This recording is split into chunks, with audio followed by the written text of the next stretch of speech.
ট্যাংরায় 3 জনের রহস্য মৃত্যুর নেপথ্যে আর্থিক অনটনে কি রয়েছে এই প্রশ্ন উঠছে, কারণ চামড়ার ব্যবসা ছিল দে পরিবারে। 23 লক্ষ টাকার চেক বাউন্স হয়েছিল, ফোন করলেও ফোন ধরেননি, বাড়িতে এলো দরজা কেউ খোলেনি এমনই জানা যাচ্ছে। মঙ্গলবার বাড়িতে গেলেও দরজা কেউ খোলেনি। চাঞ্চল্যকর দাবি দে পরিবারের ব্যবসায়িক অংশীদারের।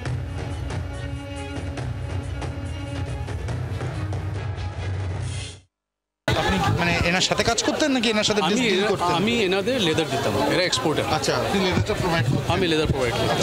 আমি ফোনে তো কথা আমার শনিবার দিন কথা হয়েছে ছোট ভাইয়ের সাথে। না না না, কালকে তো পাইনি ফোনে ওদের। অনেকবার দেখুন, চেকটা আমার বাউন্স হয়েছে, তো আমি তো ফোন করবোই।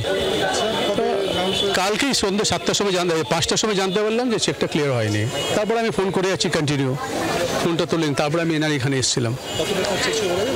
23 লাখ টাকার ফাইন্যান্সিয়াল ওনার প্রচুর টাকার অ্যামাউন্ট ছিল, কিন্তু ওনার আস্তে আস্তে সব দিয়েই দিলেন।